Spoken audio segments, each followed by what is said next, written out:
Hey everybody, welcome to my channel, Dr. G Cooks. So here we are. You're probably wondering why I'm in a bathrobe. Well, it's a beautiful Sunday morning here in San Francisco, and I've been thinking about it, and I've shown you nothing but dinner dishes. And hopefully, at this point, you've cooked enough for your significant other, girlfriend or boyfriend. You're at the point now you're thinking about making them breakfast. So hey, congratulations. Let's get to it. What are we gonna make? We're gonna do a scone. This is one of the best scones I've ever had. Most scones are dry, cardboardy. They're just not appetizing. Not this one. This one has a nice, soft, flaky center. The outside will be crisp. It'll be sweet, but not too sweet. And the nice thing about this recipe, you can do a lot of variations with it, so I really like it. So here are the ingredients. Write this down. It's very simple. This will only take you about 15 minutes, maybe 20 minutes to make. Now I will warn you, my oven, it's already preheated to 425 degrees, so go ahead and do that first.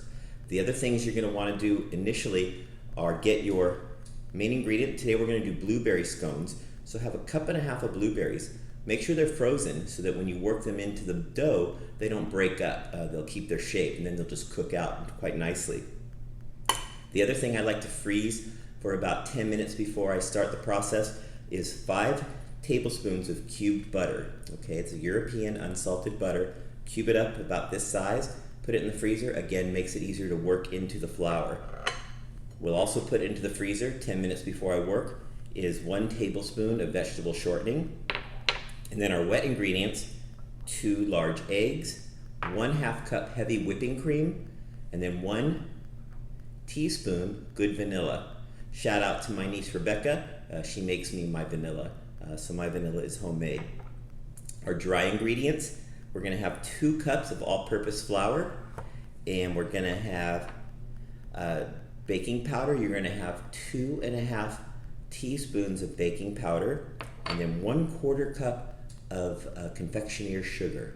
You're gonna mix the dry ingredients first, then you're going to cut in the vegetable shortening and the butter until there's little tiny pieces of flour and butter, and I'll show you how to do that. And then we'll cut in the wet ingredients and then our blueberries. Now I said this was a versatile recipe, which it truly is.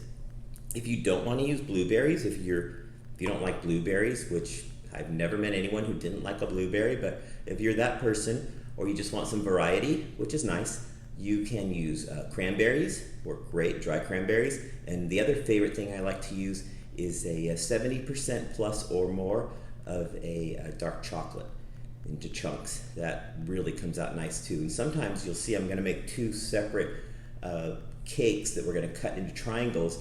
One cake I'll do with the blueberry, one I'll do with the dark chocolate. So you can get pretty versatile with this breakfast dish here, these scones. Okay, so I'm about to show you a dish you will never again buy a scone at Starbucks or Phil's or Blue Bottle or wherever you go. These are the scones you're gonna be eating from now on. I pretty much guarantee it. So again, thanks for watching. Continue to share this channel. I appreciate it. And let's get cooking. So we've gone ahead and we already mixed together our dry ingredients. So in this bowl is just the 2 cups of all-purpose flour, 1/4 cup of confectioner's sugar, and the 2.5 teaspoons of baking powder. To that, we're going to add our semi-frozen butter. So you want to put that into the powder, along with our 1 tablespoon of shortening. And now I have one of these. I don't even know what you call this, but I think it's just sort of this like little baker's knife, but it works really well. You can also use a fork and just mush this, but the whole idea is you want to cut in the butter and the shortening into the flour, so you get these little tiny beads of butter and flour. Okay, you don't want to mix it in 100%. You want these little beads. You'll feel it with your fingers. Like if you go in with your fingers, you see I have this little bead of buttery flour. That's kind of what you want, little pieces about that big. Okay, once I'm done with that, then we'll go ahead and put our wet ingredients together. So the dry ingredients have been all cut in together, looks perfect. And now we're going to put in our wet ingredients. So 2 large eggs,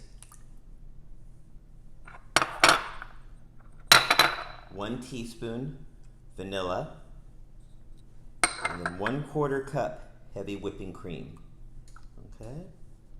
We're gonna go ahead and whisk that all together.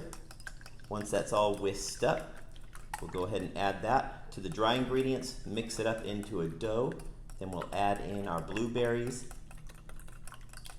and make it into the proper shapes, and then bake it. It's that simple. So we have our dry ingredients and our wet ingredients. We're gonna put our wet into the dry, and don't work it in too much, maybe about 20 strokes or so. So we'll get that in there and just somewhat incorporate this. Get that all incorporated until it's somewhat of a batter, and don't overwork it. And then once you get it into looking batter-like, we'll go ahead and we'll put in our blueberries. So you can see this comes together pretty quick. Almost got it all together like I want it. Just get in all that batter, all that flour. Now at this point, you're going to have to get a little dirty, so we'll get our hands in there. We'll just gently knead this. Okay. And I kind of like this consistency like this. Okay. Once you like that, get your blueberries or your chocolate or your cranberry, whatever you're using, and just dump them in there. And again, just gently work it into the dough until it's fully incorporated.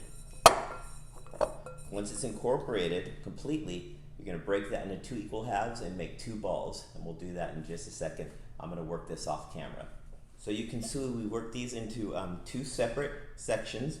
Once it's all worked in, I split it in half, and I made it into 2 balls, and then I compressed the balls gently till I have 2 thick cakes, so about maybe 1.5 inches thick. And then I want you to take a big knife and cut it into quarters and separate it. And this is how you get that nice, easy triangle shape. And just separate them out, push them to the sides.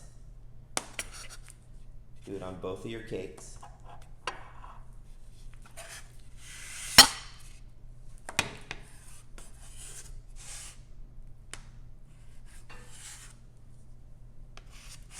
Okay, make sure they're all separated, not touching.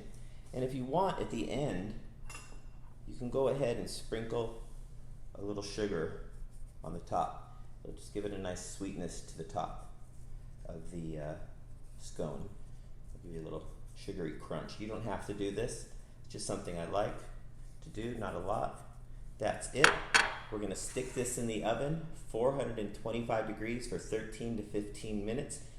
When the top is crisp looking and light brown, they're pretty much done. So we just pulled these out of the oven. You can see they're just absolutely gorgeous. Let them cool just a little bit and then serve them still warm.